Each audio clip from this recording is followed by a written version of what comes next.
Hey everybody, it's Kirk! Hi, Kirk! Just wanted to take a minute to let you fine folks know where you can contact us. You can find us at Twitter at Haunted Log. You can also find us on Discord at the Haunted Log Podcasts. Our email address is btspodcast@yahoo.com. If you like what you hear, maybe think about giving us some of your hard-earned loot. You can find us on Patreon at patreon.com/housebts. Hope you guys enjoy the show!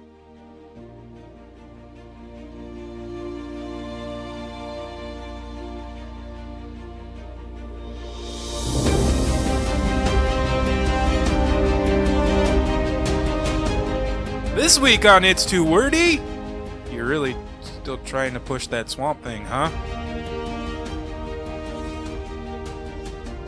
Welcome everybody to this week's issue of It's Too Wordy, the comic book podcast where three buddies sit around discussing comic books from their childhood and today. I'm Kirk. Ryan. Nick. Yay! Ryan's back! Yay! Did you finish that graphic novel of Power Pack? Since you were on assignment, that's what we thought you were doing. No. How was 1 million? I'm almost done with it. Oh my god. I did not take it on the trip with me because I didn't want to damage it. But, so I picked it up when I got home and been plowing through it. It's almost done. How you doing this week, Nick? Oh, good. Good? Yeah, great. Great. That sounds convincing. That doesn't sound too convincing there, bud. Almost believed you. Yep. So I listened to the episode from this past week, and I was thinking to myself, I'm going to toot our own horn here a minute. We don't do this a whole lot. But I have no problem listening to our show. If I detach myself from it, it goes quick. I was listening to it, and I was like, an hour's already passed? I was like, so I guess we're doing something kind of right? Yeah, if you can stand listening to your own stuff. Yeah. After a while, it's just like... I haven't gotten to the... I don't edit it, so I haven't gotten to the point where I'm tired of listening to the show every week. I'm sure I'll get to that point at some... Once you start editing. Once I start editing, I'll be like, I don't need to listen to it anymore. I just wanted to give us a little pat on the back, since nobody else but Scott writes in and tells us how we're doing. So on this week's show, we're going to be discussing Justice League Annual Number 1... Justice League Dark. Justice League Dark Annual Number 1. Thank you, Ryan. Absolutely. And then to continue Family Month, Dynamo 5 Number 1. What should we do first, guys? Let's just kick out Justice League Dark. All right, who wants to do it? Ryan hasn't been here for 3 weeks, so... We can do it real fast. Okay, so Swamp Thing is no longer the Protector of the Green. Protector of the Green, yeah. There's a new one coming, and he goes out to find him. And it's a scientist like him who's trying to bring plants back to life or to grow in harsh environments like Massachusetts in the winter. His son has died from cancer, and his wife is very despondent about it. And she leaves and goes... No pun intended. Right, she leaves. Leaves. Get on battleship and leave. These the jokes. She leaves, and he starts to just work, and it starts to become... It takes over his life. One night, he's out working... I don't even know how to even put it. That he becomes part of his plants. Yeah. Right? He dies, and the plants take over his body. He kills himself. He dumps himself into the chemicals. Right, but that's later that they find out that he killed himself. Yeah, so... Sorry. So, My bad. Supposedly, he dies, and the plants take over him, like Alec Holland, the Swamp Thing. Yep. How he did, and Swamp Thing shows up and he's like, we need to bury your body. We need to find your body and bury it because you're no longer... What's his name? It's like Oleander Sorrel. Right. Oleander Sorrel. So he's named after a flower, so that's kind of typical. But while he's trying to talk to him, another guy shows up, and it's Woodrue, who is the Floronic Man. And the Floronic Man is telling him that he's the new king of the flowers, right? And he's got all these abilities, and Swamp Thing's like, no, don't. You don't want to do this. There's the Floronic Man and Swamp Thing go at it, and Swamp Thing's trying to pass a note that he found on a bench telling Oleander how he really died and how this thing isn't really him. So Oleander killed himself from grief. He destroyed all his plants, and he laid down in all the poison and whatever else he put down on that. And he's making copies of his child For his wife. For his wife. Yep. And then he's making more. just so she would be happy. Yep. And then he finally realizes that the one thing that plants do that trees don't is die. And the Fast. and one of the daughters tries to jump off the Right. So she's trying to commit suicide. balcony, and the mom's like, "Why'd you do that, baby?" And she's like, "I don't know." It ends up that Oleander ends up dying because he's a plant and getting consumed by Jason Woodrue, the Floronic Man, and then he takes over his powers, and Cersei shows up. Yep. The end. Done. Yeah. Boom. All right. It's good. It's very long. Yes, it was. You did a better job on that than I would have. Me too. Very long. It's when you open it, you're like, okay, so how many pages is this? Like 40, 45, 48. 45? It's typical annual length. Yep. And you open it up and you get a wall of text. And then you open it 3 more pages and it's another wall of text. It's like what I said last week. What are these guys doing? They're giving us like more story content now. I'm glad. I am too. Well, There's the a lot guy of that wrote this, I'm going to say his name wrong, so forgive me here. James Tinian the Fourth. If you've read anything else by him, that is kind of how he is. He always does a lot more detail, so you get more enveloped in it. Typically, I really like a lot of stuff he writes. I was really surprised at this book. Mhm. Because you're like, Swamp Thing. You know, Yep. we've read everything Swamp Thing. There's one story, Swamp Thing's pretty much just one note. Yep. As Nick says, like he's like Banshee. He's a one-trick pony. This was probably one of the best Swamp Things since Alan Moore left. Yeah. All right. So I like the art. The book was beautiful. I'm gonna give it a 4. I got to give it a 4 because it's got Detective Chimp in it. It's got John Constantine in Yep. it. It's got Zatanna in it, even though she's in a different costume, which I don't like. Yeah, I mean, it brought me back to reading old Swamp Things. I'm going 3. Yeah. Ooh, Yeah. I thought you'd be like wouldn't be the dissenting opinion. I'm not a huge Swamp Thing guy. I thought it was a decent story, but I was hoping for a little bit more. I wanted to see other characters. What do you mean? I came in and I was the exact same way. I'm like, where's the Justice League? Is the Justice League dark? I know, but where are they? All we got is Swamp Thing here. Well, you do have an appearance of Zatanna. Constantine. You have a Yeah. couple of Man-Bat. pages of Constantine. Yeah. You have one panel of Detective Chimp.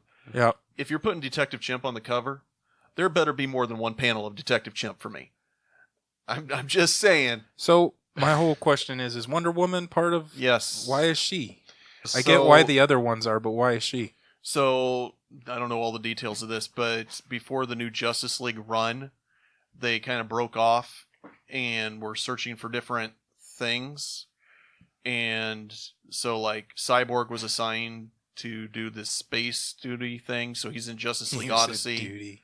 with Jessica Cruz, no, it's not Star Sapphire, the orange chick from Teen Titans, Starfire, and then Azrael. The Justice League kind of did their own little thing. Wonder Woman took off with these Justice League Dark guys to figure something out, and then it kind of spun into their own series. Okay, I was just curious. Yeah. Yeah. So she was kind of the leader of that group, and so that's where it came from. Okay, so all right, cool.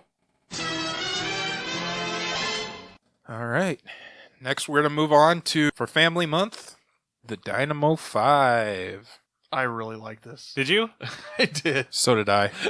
I was listening to a podcast a long time ago and they were like hyping this book up. I was like, man, I don't know. This just sounds like a rip off the Fantastic Four. But there's 5. But there's 5. So it's not the inferior 5, but it's Dynamo 5. And I picked it up because they said that it was great. This book is amazing. And I was like, I don't know. It's Image. It's Image. And I haven't read an Image book in a long time. So I picked this book up. I was like, oh, shit. This is great. And I've been passing it on to everybody that I know. Yep. Like, you guys got to read this book. We were up in Minneapolis and we were at the con, and Nick's like, "Oh, hey, $5, here you go." Yeah. I was like, "Okay, we're gonna do it for Family Month, so you need it." I'm like, "All right." I told my friend Eric, I was like, you got to read this book. And he looks at me like I'm a complete idiot, right? I'm like, no, seriously. He's like, I don't know if I can ever take you seriously with your recommendations. I'm like, just read it. I'm gonna let you all in on a little secret. I introduced you to Justice League International. You fucking read this book. Now, Nick has a 99% success rate when he recommends something for me. I usually end up loving it. There's like a one time that I'm like, yeah, nope. I think it's my face when I'm like, read this Hellstorm issue. Like, no, leave me alone. Do it now. Do it. So, Dynamo 5 is the story of the kids of a superhero. Yep. Name of Captain Dynamo. Yep. He's a pimp. So if you take the libido of a superhero and give him what would be like a normal wife, what would he do? He'd get bored of her and he would go out and bang everybody. He would spread his seed all over the planet. So this is the story of his wife finding out that he cheated on her because she found him dead in bed. With someone. No, it was in a hotel. Right, it was in a hotel and he was naked. He was bare ass. Yep. Dead in a hotel room. And she's a investigative journalist. So she is. She starts, okay, so if he had sex with all these women, let's see if we can figure out the women that had birth or gave birth around the 9 months after this supposedly happened. And let's see if those kids have superpowers. And she finds 5 of them. And their names are Scatterbrain, who is a telepathic. He's telepathic. Slingshot, who's super fast. Scrap, who is super strong. Visionary, who can kind of see outcomes. Right. Myriad. He can morph into anything. And then the wife's name is Maddie Warner. And pretty much this is just a fight of like the kids starting to get like they've been together for like a week and they're still starting to get about a month, I think. About a month. It's about a month. Yeah. Okay. Yeah. So they're still trying to get to know each other. And Maddie when she sees them, she sees all the infidelity that her husband did. Well, they get attacked by a group of guys in green that look like Hydra, but they're called the Veil, and they kidnap one of them and take them back to their lair, and they're trying to Visionary, interrogate him. I think. Yeah. Yeah. And they're trying to interrogate him, and it seems like the main guy has called himself the Superior. Yep. Because he's superior. So that's what he says. Yep. Exactly. Yep. I'm superior. I do not call myself superior. I am superior. My favorite part is when they go to rescue Visionary, and he's like, "What are you gonna do to me? You're just an investigative reporter," and she like blows one of his guys away. And then she blows him away. him away. She does send the kids away first. Yep, she does. She's like, "You go back to the go back. I'm gonna talk to our friend here." And she's like, "What are you gonna do? You're just a reporter." She pulls out a giant gun and shoots him, and then shoots his buddy, like the superior, right in the face. Because pretty much she shoots the other guy right in the face. Yep. And I'm pretty sure she shoots Superior right in the face. That's Superior. And didn't she say she's part of some secret agent with flag? There it is. Yep. Image's version of S.H.I.E.L.D., I guess. And so she says at the end, "What other secrets do I have?" Kind of makes you wonder what else I never told them about, doesn't it? Yep. And it's like, ooh, I got to read more. So it looks like just a regular generic superhero book. Yep. But it's got some depth. It's got a lot of depth to it. Yep. What'd you think? When did this come out? 2009, but I think the issues came out in like 2007, 2008. Yeah, 2007. Because it reminds me a little bit of Umbrella Academy. Mm-hmm. It did have that kind of a feel to it. When I read it, I was like... There was another book by, I think, IDW where there was 4 kids that were... Yeah, the Teenage Mutant Ninja Turtles. No, this is 4 kids who... Their dad was all the same, and they ended up starting to team up, but they turned into be like special agents or something like that and getting to know each other. But that was after this one. So I've seen it a couple of times before reading this one, but this was a good take on it. Yeah. I liked it. There's a good introduction by Robert Kirkman in here. Yeah. And he brings up that he loves noble causes, and it really does feel like a noble causes book. But we'll talk about noble causes sometime other. But the funeral scene, did you guys check out the funeral scene and who's all in there? Yeah, that was Shadowhawk was in there and Savage Dragon. Like a who's who of Image. Invincible. Yep. I did not see Spawn. No, he was not in there. Of course not. Yeah, Spawn doesn't show up in anybody else's book but his own. Other than Shadowhawk number 2. Yeah, that's true. There's a few other ones I recognized, but I couldn't tell you who they were. I couldn't tell you the rest of them where I just recognized Shadowhawk. Yeah. There's a lot of 90s, 2000s Image characters in here. A lot of them probably deal with Invincible, which that's a book that's so damn thick I don't even know if I can start it. I have his first appearance, which is in Noble Causes. Maddie Warner makes me feel like she's another Maxwell Lord. When I read this, I'm like, is she going to turn out to be Maxwell Lord? I'm not telling. I know you're not. I'm not going to say anything. That's how it felt to me. And I think there's only like 3 graphic novels or 3 trades for this. 3 trades? So it's pretty easy to find. Yeah, I'm just saying. I was like, just the way she's acting. I'm like, or is she truly gonna be like the mentor for these kids? She could just be like Nick Fury when he put the Secret Warriors together. Yep. That's true. All right, I'm gonna give it a 4.5. I got to go 4. I agree. 4. Okay. It's kind of dated, but it's great. It was a In a fun way. read. Yeah. It was a fun read. All right, now for the Wordy files, or whatever we decided to call it. Oh, yeah, right. Sorry. I was like, did we do Swamp Thing already? I don't know. You gave it a 4, Nick. Yes, and I you- know. Sorry. You did. And I talked about it for like 5 minutes. You did. I was like, when is this part coming in? Why is it now? What's her name? Abigail Abigail Arcane. Arcane. Pre-52 DC, Abigail Arcane was the wife of Swamp Thing. Now, they're just friends. Okay, so let's get into this. We're going to do this very short. First appearance of Abigail Arcane was in Swamp Thing number 3 in 1973. She was created by Len Wein and Bernie Wrightson. She has psychic abilities that include empathy, telekinesis, and telepathy. She has known associates of John Constantine, Jason Blood, and Swamp Thing. Her appearance, she's a thin woman, Eastern European descent. She's got pure white hair with black streaks in it. And what's weird, in pre-52, she aged in real time. So by the end of her run in Swamp Thing, she was in her 50s before New 52 started, which she's one of the only characters that ages in real time in comic books. Aunt May sure doesn't. No, she gets younger. She's probably got the super series or the... She turned into a MILF in the newest Spider-Man movie series. So Abby was born in Transylvania in the late 1955 in Castle Arcane. Her father is Count Gregory Arcane, and her mother is Anise Arcane, and she has an uncle named Anton Arcane. So if you ever watch the movie, the guy that fights Swamp Thing at the end is a giant boar werewolf thing. Yeah. That's Anton Arcane. Anton framed his niece, Anise. Huh? It's all A's. What the hell? This person had like a thing for A's.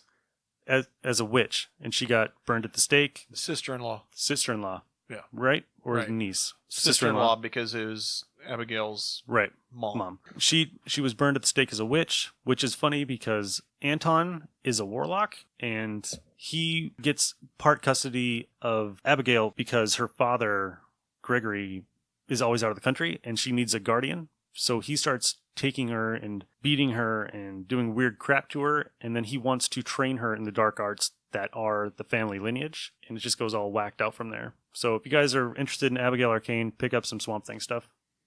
She's a very interesting character. Okay. Cool.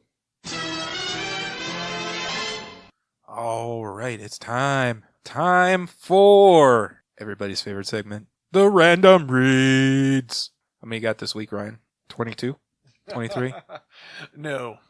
You've been on vacation. How about you, Nick? I got 3.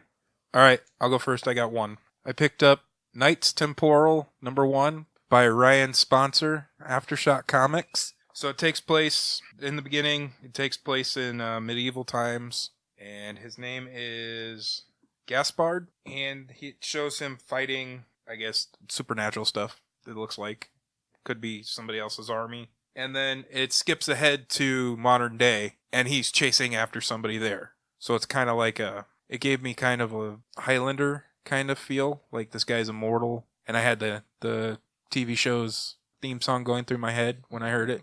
You know, Do you want to put Princes of the Universe in the background of this? that would be funny. That would. We're the princes of the universe. Yep. Here we are. Ding, ding, ding, ding, ding, ding. Anyway, it looks like he's running through the crowd. He's chasing after somebody that he wants to kill or talk to. It doesn't really explain. And he runs into this black homeless man. And he's like, "It's you!" And he's like, "What do you mean? You helped me." And all this stuff, right? Yeah, he says, "What the? It can't be. It's him. It can't be him." And you go through, and he must be trying to find the bad guy, Time Jumper, because he captures one guy and he's got him by the shirt, and he's like, "It's not him. It's just a homunculi." What's a homunculi? I don't know. I didn't know what that was. It's kind of like a Frankenstein. Okay. Something that's made to look human. If I know my D&D, which I don't. Yeah. If you've listened to my podcasts, you know I don't know my D&D. Yeah. So this homunculi attacks him, and his face disappears, and like sand comes out, and he tries to like kill him with sand. And okay, the guy's not Gaspard. Gaspard's the bad guy, and August. I think it's Augusta. But here she's like, August! And it's like, okay, there's no E, so I guess in modern time he's August. It's not Augustus Gloop? No. Me want chocolate. And then the black guy followed him, and he's like, my God! And I'm like, what is up with this black guy here? You know? And then it goes back to medieval times, and it's Augusta, and he's like, the world beyond the forest has vanished. I'm like, okay. And it says, there you are, and it's like some girl. This is really hard to explain. But, it's a time travel story, so it's going to be pretty... It's just jumping all over the place. And her name is Jane Fool, and she looks like a fool. And, so... This is, I have no blade or my own, you know. And she basically attaches himself to him. And if you want to cut this out, you can, because I'm not doing so hot this week. So it's a time travel story. Well, how was it? What, did you like it? I liked it. He's got this sword. That's what I wanted to get to. He can manifest this sword, but it's like Sunspot.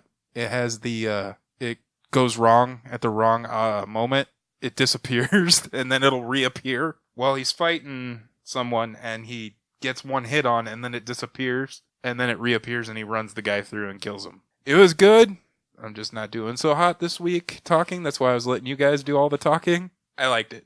It was a pretty book. Good story from what I just couldn't remember most of it because I read it like last week. Like I said, it's like a Highlander type try, and I love time travel stuff, except when it comes to the X-Men because they've overdone it with that shit. I'd give it a 3.5 or 4. For a lot first of that issue. stuff Cullen Bunn does, the writer, he does a lot of independent stuff, and I've enjoyed a lot of his independent stuff. Not saying his mainstream stuff isn't good, but he's like one of those writers that he does great when he's creating the characters himself.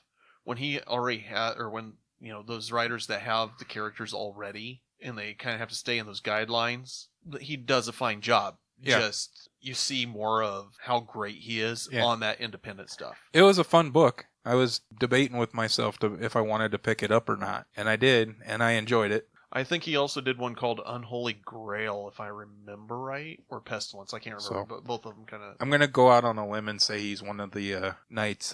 Templar? Templar. That's what I remember. Knights of the Round Table? If I remember reading the synopsis when I was like, oh, that looks like a decent book, I think it has to do with Knights Templar and stuff like that. So The way they make the T on the cover? Yeah. Yeah, that's a giveaway.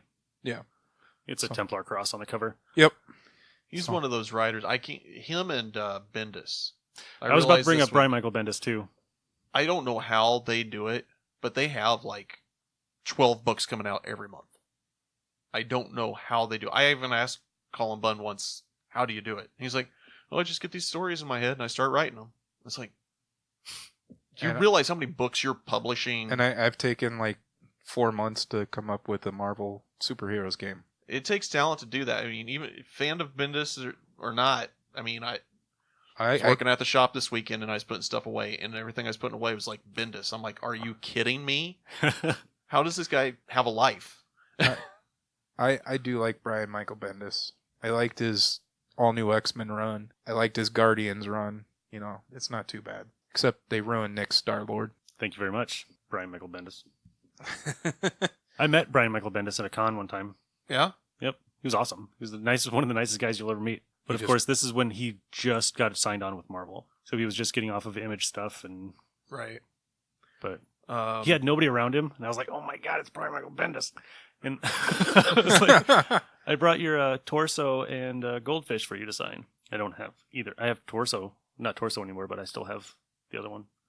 But if you want a creepy Black Dahlia murder mystery, I'd pick up Torso by Brian Michael Bendis. Okay. He does great crime. Yeah. Yeah. Yeah. Him and Brubaker do. And Fraction even does a little bit of that, and he does a really good job. All right. Okay. Go ahead, Nick. Okay.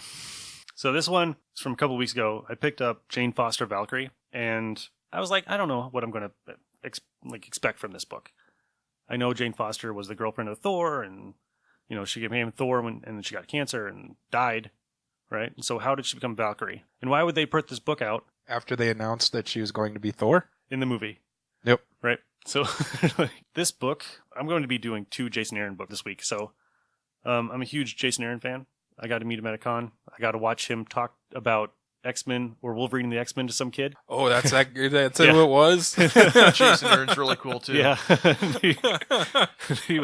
He pretty much just summed it up like, I'm the writer and I'm right and you're wrong. I can do whatever the hell I do want. what I want. And Cyclops would talk that way to Wolverine. Yep. If you've read the whole entire saga of the X-Men. And I'm just sitting there. I'm like, shut up, kid. I just want to get my Ghost Rider signed. There was a video that I watched today that it said Wolverine and Cyclops, even though they've come to blows and, they get on each other's nerves, they got each other's back 100% because of all they've been through. It's like a brotherly love. I can pick on my brother, but you can't pick on my brother type of thing. Mm-hmm. It's kind of like that. And I was like, that pretty much summed up Cyclops and Wolverine right there. So this is pretty much her first appearance as Valkyrie. Yeah. All the Valkyries are dead. And did Odin give her the power of the Valkyrie? Because I read this late at night and I can't remember. No, but I have no idea. I don't think so. I read it but 2 weeks ago. So what's crazy is when we did the Scourge of the Underworld in Captain America, right? Mm-hmm. There was a villain who died in that named Blue Streak. Blue Streak was a guy that could run really fast on rollerblades. Right. He had a gas mask on. Yep. Probably like Captain America 320 or 318, something around there. Yeah. That he got killed by the Scourge. I think he was one of the first with 318. It was the one yeah. Yep. And so he's in this book, and he's got a team now, and they're ripping off a damage control truck. So they're getting all the stuff out of the last big crossover of Marvel, and they're getting all these as Guardian weapons. So they grab Brunhilde's sword. They have a crossbow of the Dark Elves, which never misses, and it will kill anything that it hits, as long as it hits them. So she's there, and she's going to stop the robbery, and she just whoops the crap out of them, right? And one guy gets away because he's a giant chicken, and he's running around with Brunhilde's sword, who's the old Valkyrie. Like, that's his type. He's scared to death of he everything. Runs away. He's like, he everybody looks like else. the San Diego chicken. No, he's a big chicken. Okay. Yes, he's the San Diego chicken. He's right here. Everybody runs to attack her, and he's the only smart one and runs away. Okay, Right.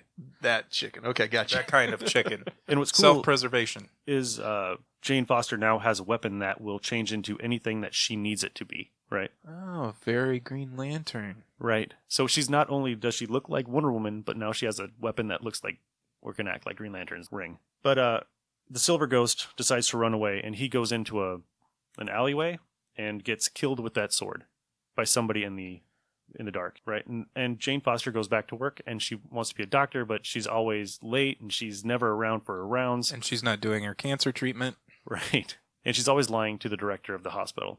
So she gets put in the morgue as a morgue attendant, and she sees the Silver Ghost, or whatever his name is, on the slab with the giant cut in his chest, and she goes back to Asgard to talk to Brunhilde, the last Valkyrie, right? Yeah, she goes to, you said Valhalla, right? Valhalla, yeah.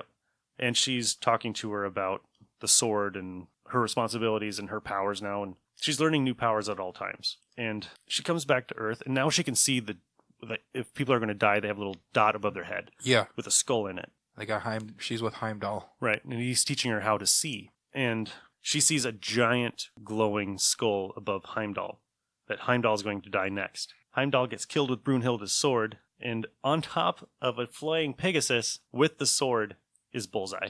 So Bullseye has the Brunhilde's sword, which allows him to become an even better swordsman. Yep. Almost unbeatable, flying on her Pegasus. That was the craziest ending of any book I've read. Yeah, I was like, I didn't expect it to be. I bought it too, and I was like, "Are you going to do it, or do you want me to do it?" I'm like, God damn it, Jason Aaron, I love you so much.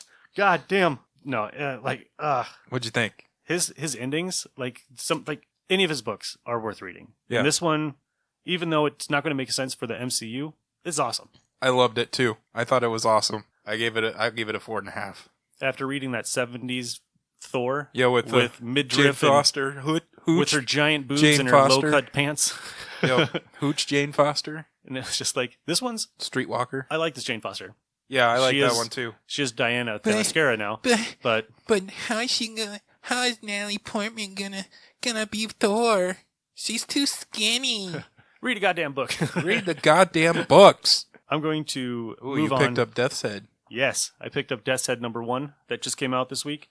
by Teenie Howard and Kiyazama. And just like the old Death's Head, this book makes no goddamn sense. Like, it is a trans-dimensional, multi-timeline, converging so it's craziness. Like my Knights Templar book. And I have one problem with this book. Like, I love it, but I hate the fact that Yondu looks like Yondu from the movies. I hate that about the Marvel comics, that Cable looks like Cable from Deadpool. Like, I love the original Yondu. What did Yondu look like? He had a giant fin on his head. Okay. He had a scale-mailed shirt with a bow and arrow on him, and he's blue. And yeah, like, he had just a giant fin on his head. Okay. So this book is so weird. So it starts out that they're at a concert, and Death's Head is the amp. So these guys must have found a corpse of Death's Head somewhere and figured out that they can put music through him, so they use him as an amp. How does one figure that out? I don't know. This is crazy. They stuck a plug in his mouth and he lit up. And so Death's Head's on stage and he's starting to remember stuff, and he realizes that Yondu, he's been asking Yondu for upgrades. He'll go out and get bounties for him, and Yondu will pay for his upgrades. And Yondu finally has enough of it, and he sends his new hot murder bots after him, and they're all like giant boobs and tails and ears and whatever. She's got a wonderful tail.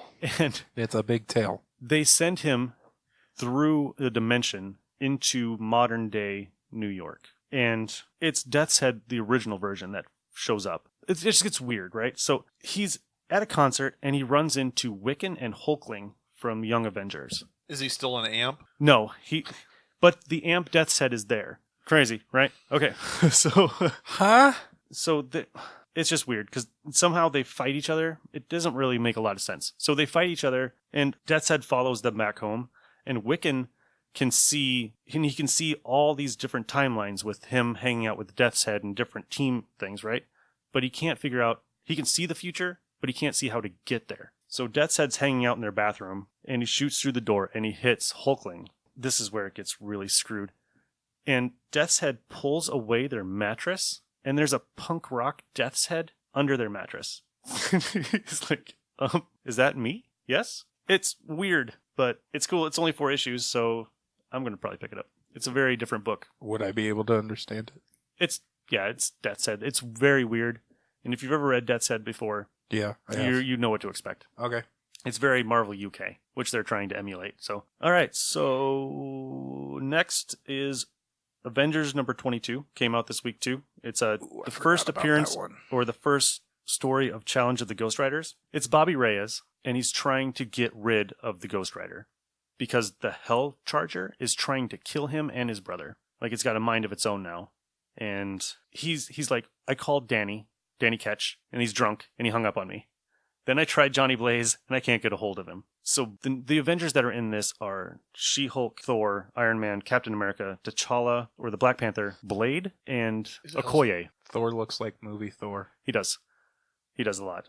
And so does Iron Man. Oh, okay. But Blade tries to hold an exorcism on the car, and a guy walks in, and he's like, you started without me? You bunch of idiots. And it's a shaved head, goateed Damon Hellstorm shows up, and he's like, you bunch of idiots. And he's like, you don't start this crap without me, right? You have no idea what you're doing. And he's telling Blade that Blade's the only one that he trusts, and Blade's like, I don't trust you worth a shit, right? They go through the exorcism. I'm not even going to go through the subplot of this. But there's a weird thing. There's Man-Thing that's hanging out with Blade, and he's just a little head just hanging out on his shoulder. It's really funny. So they go through the exorcism, and Robbie Reyes disappears. The Hell Charger disappears, Robbie disappears, and he wakes up on a highway in hell. And he hears, so I hear you want to get rid of the Ghost Rider. Well, there's only one way of doing that. And it's Johnny Blaze's Ghost Rider saying, you have to race me. Did you hear Nicolas Cage's voice when he said it? No. I have forgotten all about that. But no, it's Johnny Blaze's Ghost Rider. Thank God. Okay. He's back. Hopefully that's still available because I want to go get it. There's quite a few issues of that, yeah. Okay. I'm going to pick it up Wednesday. It's great. Can't wait for Horror Month. We're doing a lot of those. Nice. Yeah, I like that one. I looked at that one at the shop, and I'm like, oh, wow, that's really good. Have you noticed that Marvel's covers are really thin lately? Like, they're getting cheaper. Yeah. Like, the paper is really thin, and just the texture on the covers is flat. Yeah. Yeah. I'm not a fan. I was reading the synopsis for that book, and I was like, this is going to actually make me, want to read an Avengers comic book again. Because I got on Avengers Overload, and then I saw this issue, and I was like, I want to read it. And I'm kicking myself for forgetting to pick it up. Blade did a series, they did a series with Blade, and he recruited, Hellstorm. Oh, yeah. And was that an Avengers book? Mm-hmm. I think this is the beginning of them creating, because Man-Thing was in that too. Yeah. That's what I was trying, but I didn't see it in there I at can't all. remember what it was. So yeah, it's been a pretty interesting story. And now, back from assignment. Take it away, Ryan. All right. So I was gone for a week and a half. What? Yeah. I know you guys did not notice at all. No. No. No. No. So I had plenty of If time it to read. makes you feel better, our downloads were down while you were missing. Our downloads are just down. They're just down, period. Sorry. I was trying to make you feel good. I appreciate that. So for a week of it, I was at a baton competition. To clarify, my daughter was doing the batoning. Oh. I was just Sure. basically like Daddy Warbucks and paying for everything and showing up and smiling. Yay, go. Yay, go. So I had plenty of downtime to read some books. And you only read 4? I read 9 different trades. That's what Nick was telling me. I'm like, he must be bored out of his mind. I only picked a few to cover here. The first book I want to talk about is Fair Lady. This came out a while back. I can't remember if I covered the first issue of it. No, we did not. We did not. No. This may be the best book I have read recently. It is by far probably my favorite series. And it's an Image book, not Aftershock. Oh, wow. What? I'm shocked you said it was Image. It kind of takes place in that org D&D kind of world that I picture, okay? And she is basically a bounty hunter, but she just takes on different assignments. It's not necessarily tracking down a individual, although she's done that. But in this one, she was hired to track down a book. And so each issue of this is a standalone issue that goes through her hunting down whatever she's hunting down. So in this book, she gets kidnapped and hired by some rich guy who is wearing a cat head that reminded me very much of the cat from Pokemon. Anybody's ever watched that? I can't remember what the cat's name was. Meow. Meow. Meowth? Meowth? I don't know. But it looked like the cat from Pokemon. I don't do no Pokemon. I think it's Meowth, right? I only know Pikachu. I think that's right. And she's blindfolded. He's like, hey, I'm hiring you. And she's like, well, if you're hiring me, why'd you kidnap me? I don't want you to know who I am, one, and I don't want you to know where I'm at. So now that you're here and I'm disguised, we'll take off the mask. And then, when they let her go, they put a mask on and then take her out to the middle of nowhere and let her go. She gets hired to hunt down a book that was an amazing story, but it's kind of like, I kind of picture it as like how the comic books were. There's all those comic books before World War II. World War II, turn your comics in, we need the paper, blah, blah, blah. And it reduced down the same kind of thing. There was a war. Books published before the war are very rare and hard to find. And there's only several known copies of this book that exist. And he owned one of the books. However, or one of the copies. However, the very last page that it tells him who the murderer was of the book was ripped out. He wants to know who was the murderer. So he hires her to go track this book down and find a last page of this book. He gives her his copy so she can read through it and see if she can figure out who it is. She had no clue.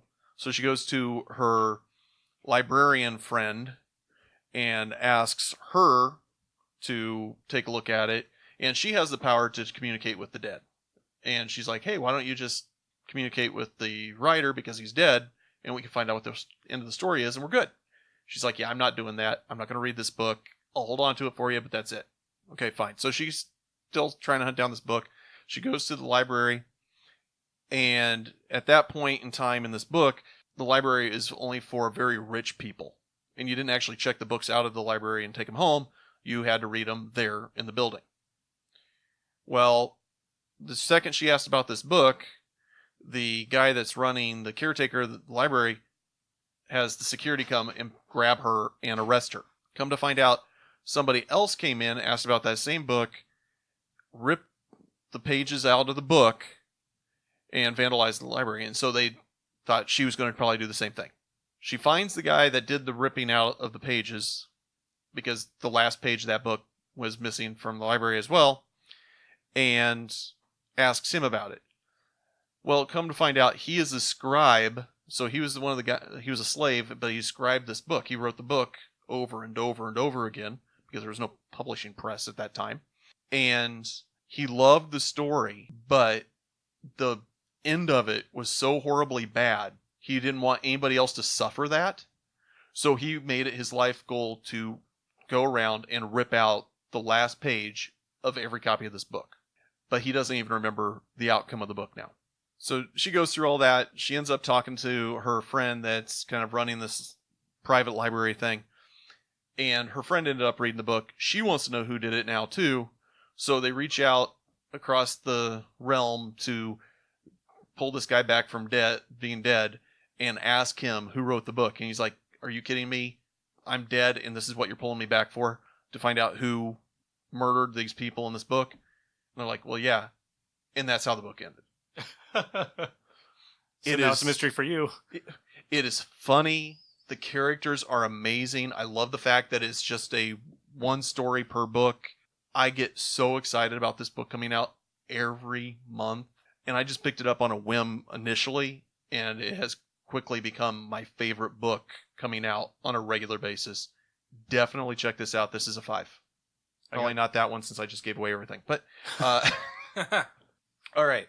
So the other 3 I'm covering are actually trades I picked up and stockpiled for this trip. First one is Ronan Island. This is a 4-issue series or a 4-issue trade. They're still publishing it.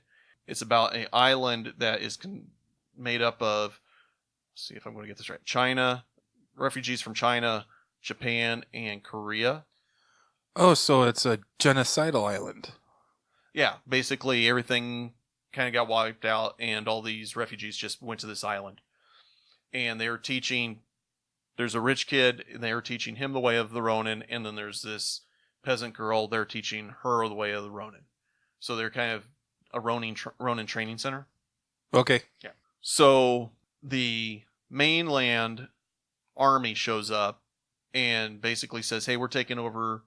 We need all your warriors. There's this battle going on that is wiping us out. We need you to give us your warriors.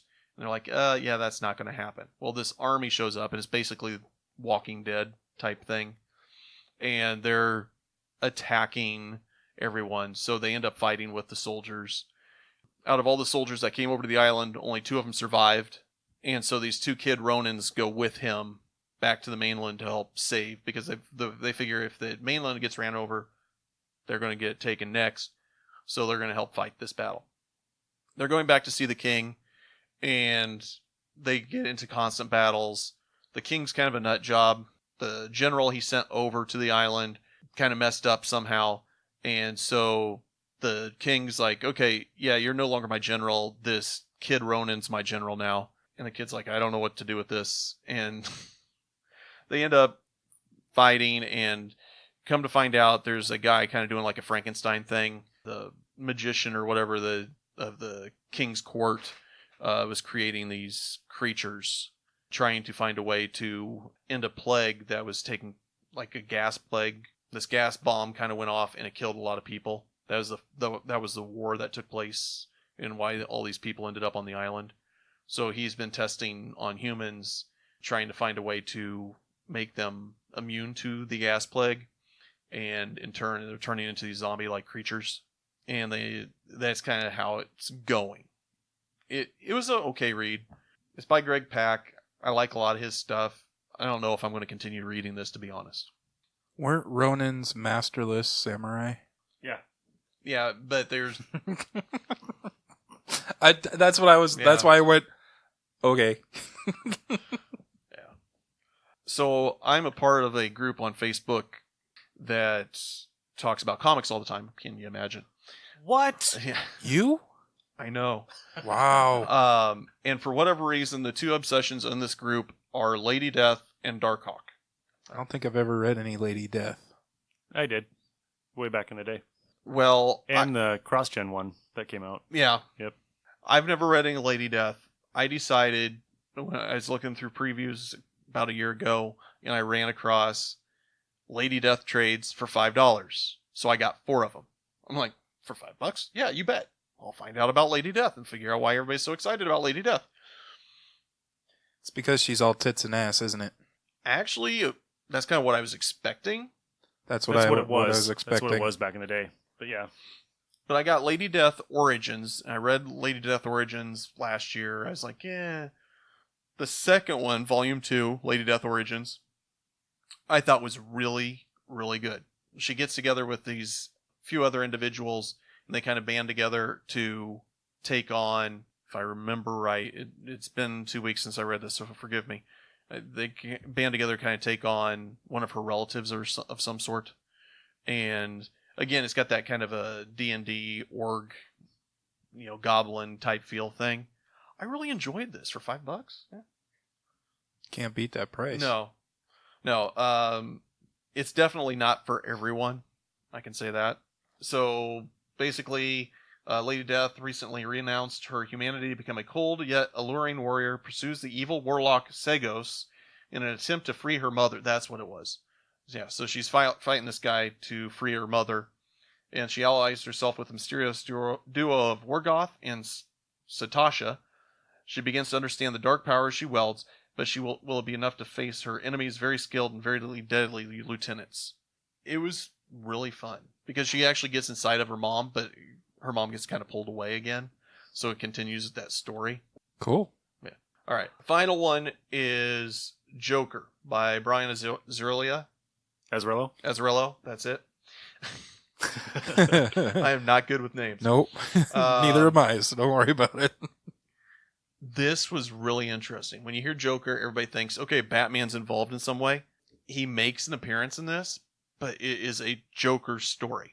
It starts off with a bunch of goons basically sitting around in a bar talking, and they're like, and the big gossip session was that the Joker got released from Arkham.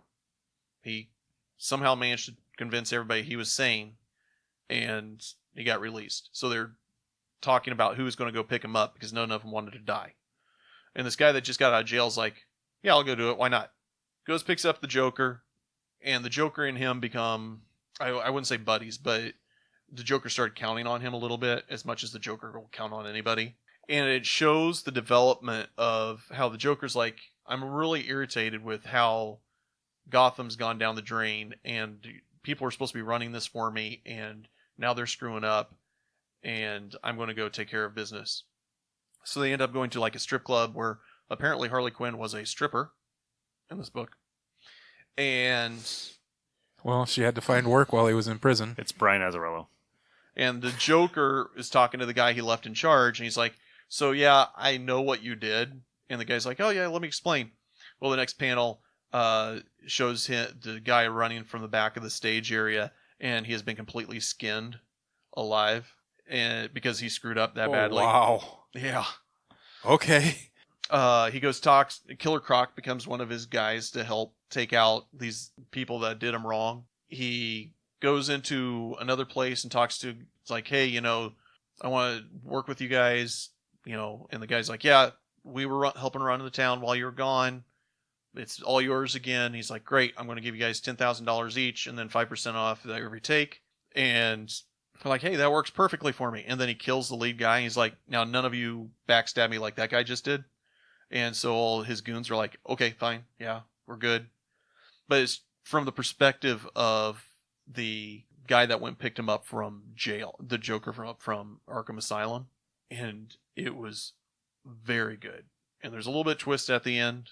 Definitely worth checking out. This just came out a couple of weeks ago. So DC, we've talked about the Black Label before for DC, kind of more of the adult-oriented books. This has been labeled as a Black Label, so it's a reprint of a book that came out a while back, but it has been deemed as a Black Label. And reading it, I can see why, but it is definitely worth checking out. Cool. And that's all I brought today. Very nice. Nice.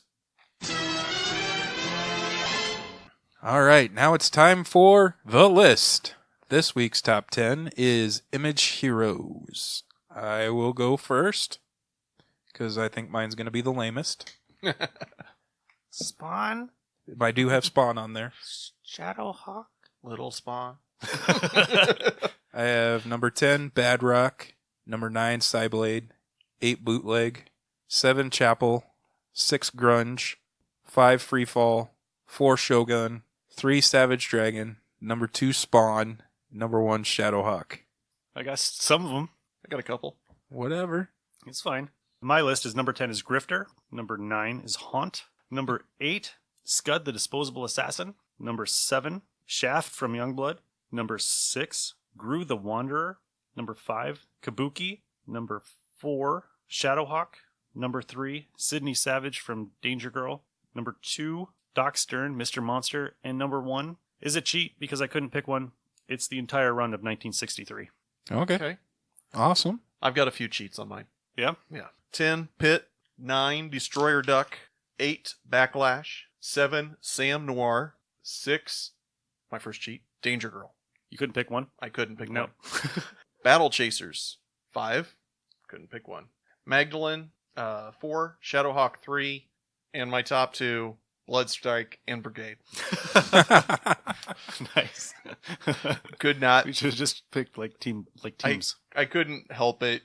I liked all those characters. Danger Girl, you couldn't pick one. I had a hard time picking one, at least. I picked based on outfit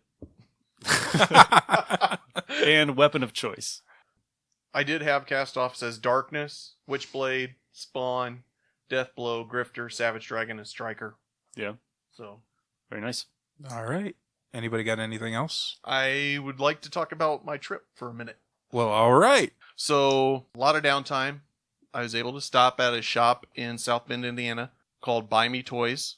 I've heard of them before because I actually purchased a exclusive Green Lantern #1 from them. They had it made special for the store. And so I ordered it online. And I saw, hey, they're in South Bend. I'm absolutely going to go check them out. If by chance you ever go to South Bend, Indiana, you definitely need to go to this shop. It's a family-run shop. When I was in there summertime, they had all their kids were working there. There's a husband and wife, nicest couple in the world. They were unbelievably helpful, very friendly. Matter of fact, I was talking to them and told them I worked at a shop back here, and my son was wanting to get a couple of pops, and he's like, well, those just came out this week, so you probably have them at the shop if you want to get them from your shop. I'm like, no, I want to buy them from you. I mean, he was pushing away my money to, I think he does it just to enjoy what he's doing. They had a fantastic back selection. Like I said, they've done some exclusives. One of the cool things was they had like these little business cards sitting on their counter, and I saw they had a Green Lantern one. Well, what they did was they created these little cards, and they'd give them out, and you could turn it in and get a free copy of one of their exclusives. But it was only good for a certain time frame. Well, this was right when the Green Lantern came out, and so it already had expired, but they had a spare card, and they gave it to me so I could add it to my Green Lantern collection. Nice. Probably the coolest thing in this shop is the old Kenner Star Wars figures. Okay, they had 2 life-size replicas of the Kenner action figures. They had a Stormtrooper and Boba Fett. It was awesome. Definitely check out this store. It is just amazing. It's off of Grape Ave, if I remember right. So, yeah, if you're passing by South Bend, Indiana, stop there. Okay. That's where we used to stay when I would go up to upstate New York. That would be our halfway point where we would stop. So if I ever go that way again, I'll have to remember to stop in there. Definitely check that out. So after our week fun-filled from watching sticks being thrown in the air. Side note, that's exactly what it looked like, guys. So one of the teams that was going was dressed like Captain America. And the group that we went with, they had a Wonder Woman group, okay? They used actual sounds from the Wonder Woman movie. I thought it was really cool. The Captain America one, I'm like, oh, this is going to be good. I'm thinking it's going to be similar to the Wonder Woman one. Yeah, they used the soundtrack from Batman and Superman. Now, I'm very well aware that the judges for this have no idea what's actually happening as far as the music and stuff goes. But you did, didn't you, nerd? Oh, my wife actually had to hit me and tell me to shut up because it was bothering me so much. I'm like, they don't even have the same universe. Come on, get at least the same universe. Fantastic soundtrack to the Avengers movies and stuff. Can't you use that? Why are you using Batman and Superman? Okay. Anyhow. Anyway, moving on. Back to what he was talking about. It was a very good performance, by the way. But, needless to say. So in Chicago, we went to Chicago afterwards to, it's only a couple hours away from South Bend. And they have a store up there called Graham Cracker Comics. Well, there's multiple stores. There's like 10 of them.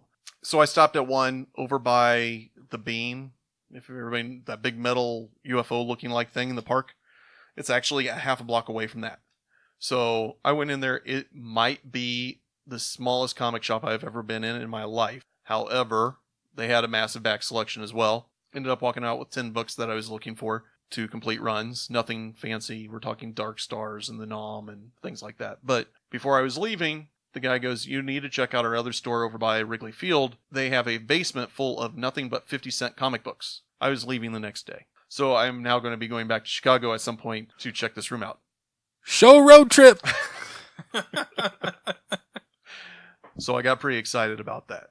But yeah, those are the only couple I got to check out. South Bend had another comic shop I didn't get to make it over to. And obviously Chicago's got a whole bunch of them. I just found one that was the closest to us within walking distance, so we didn't have to drive anywhere because it's Chicago and nobody wants to drive anywhere. No, I took a cab everywhere when I was down there. Or over there. I think I walked 4 miles to get to the shop. But it was well worth me walking 4 miles. Yeah. So, but yeah, definitely check out those shops when you're out and about in different cities and help support them if you can. But that's all I got. Cool. Got anything, Nick? No, I think a road trip would be great. I think it would be. Leave the kids home? Yep. My wife would hate that. But she can't handle the kids on her own? No, the fact that I'm going on a comic book road trip. We'll just be like, we're going to Wizard World Chicago. We'll be back tomorrow. 3 days. 3 days. She did do a trip to Chicago by herself, so maybe. I don't know. I could probably convince my wife to let me go. When is C2E2? We're not going to C2E2. We're going to fucking comic book shop. The comic book shop with the 50-cent books in the basement. But and I did listen to your guys' list last week about humorous moments in comics. Yes, sir. You didn't say anything about Next Wave. Next Wave's amazing. Never read Next Wave. I never read Next Wave either. But we did get a mention on Twitter for the issue of Justice or a Legion of Superheroes where Superboy or Superman goes to the future and Ambush Bug goes with him. It's really funny, and thank you for reminding me of that. Cool. Yeah, I think that was Scott Jones. We got okay. That's cool because Ambush Bug's fantastic. So we got 2 Scotts that pretty much interact with. One interacts with our Podbean page, and the other one's always liking our stuff on Twitter. So, but yeah, just a couple that popped into my head. I didn't find the Batman punching guy as amusing as everybody else does. That's my favorite. It's the people around him when they look at him.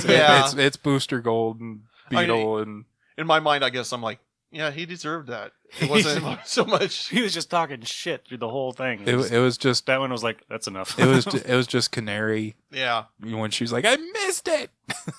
And nobody mentioned anything about Nort. That is comedy I've talked about gold. Nort so much that we leave that for you. Resident Green Lantern guy. But yeah, that was my only comments on those because I was going to have a hard time coming up with the list outside of those. Those were that and and there's a book called The Pro. That was very funny. Mm-hmm. She was almost on my list. Okay. Was that Garth Ennis that did that? That was Garth Ennis. Yep. He does some. He's all over the board. Yes. Military and comedy. All right.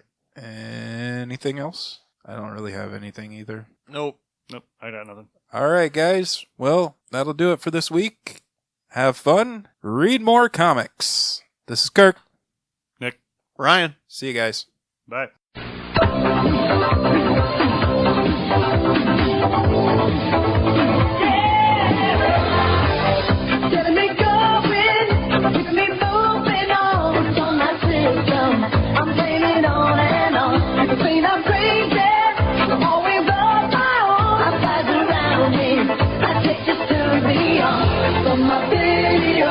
To my radio.